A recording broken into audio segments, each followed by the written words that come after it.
I saw a clip from Ed Sheeran yesterday. He was talking about how we really don't learn a lot from success. We learn so much more from failure. And I was in the Pentagon at the start of COVID, and I was working for the chairman of the Joint Chiefs. Most of the Pentagon was shutting down. A very small percentage of the building was still coming to work every day. And because I was working for the chairman, my team and the rest of the chairman's staff were coming to work every day. And I was watching kind of all of this really odd behavior. I was seeing things like people were making fun of people who were masking up. People were really frustrated about having to come into the building. I had members of my own staff who were upset that they couldn't wear yoga pants to the Pentagon because, well, when people get to work from home, they get to wear yoga pants. And I was just like, what is happening? And I had this moment where I was so frustrated and I thought, what is going on? Like, we've been to war. I myself had deployed twice to Iraq. Almost everyone I was around had deployed numerous times to either Iraq or Afghanistan. Like, we'd gone into these hard places. We'd gone into places where there was a ton of uncertainty and we didn't know what was going to happen. And then it kind of hit me. And I thought, oh, when I deployed to Iraq, I was putting myself in harm's way. When I come into the building every day, I'm putting those I love in harm's way because I had people who had parents who were navigating cancer. I had people on my team whose spouses were immunocompromised. I had people on my team whose child had asthma. I mean, they were going home to really uncertain about what their coming into the building was going to do to those they loved. And we had never experienced that before. When we deploy and we go off to Iraq or Afghanistan, we are accepting the risk we are taking, but we are certainly not putting those we love in that same risk. The chairman wanted to send a letter out to the entire joint staff, which would basically go out to everybody at the Pentagon, right? I was talking to another senior leader on his team, kind of the individual that was corralling all of us advisors. And I said to this individual, we need to talk about how afraid people are. Like, when we're in this letter, we need to talk about the fear people are experiencing. And he looked at me and immediately had this moment of disgust. And he goes, ugh, so effeminate. And I was like, effeminate? And it kind of threw me back for a second where I was like, effeminate? Are you, I was in the military, so I was like, are you effing kidding me?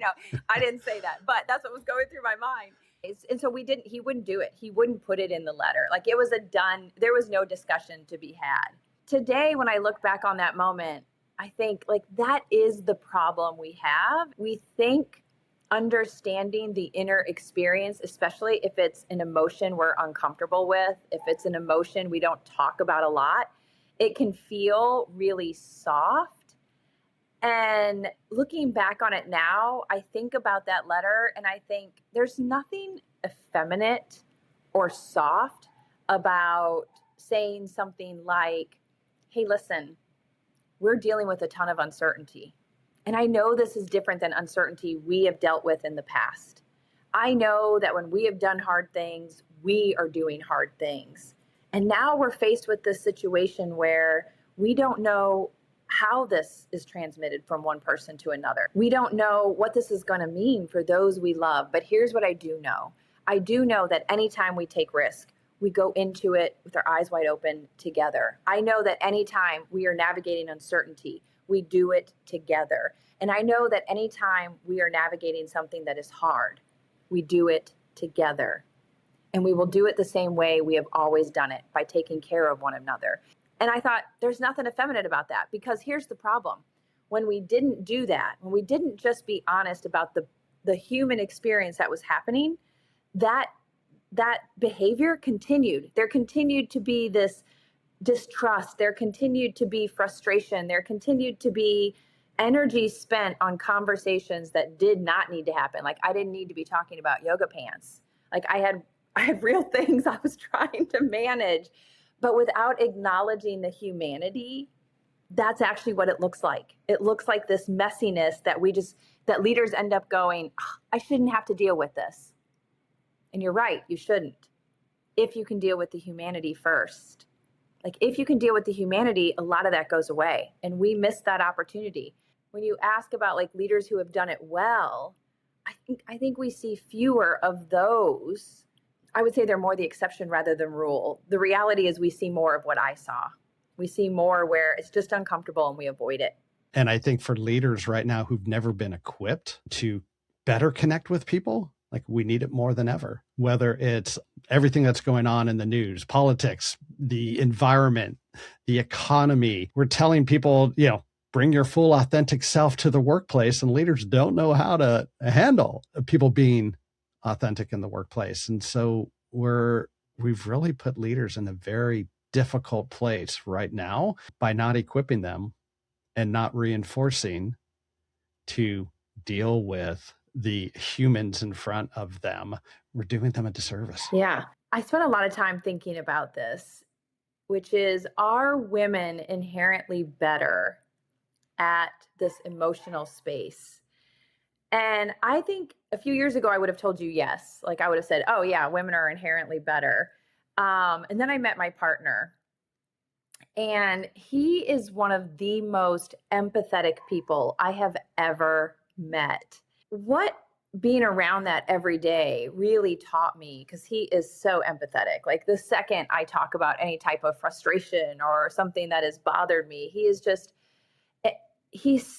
I've never seen anyone who has such a skill at naming the emotion under the emotion you're expressing. Like he's just so good at it. And what I realized is that I don't know if I believe any longer that women are inherently better. I think empathy, emotional recognition, understanding the human experience, I think it's a human trait equally available in men and women. I think the difference is women have been given permission to practice it in society more.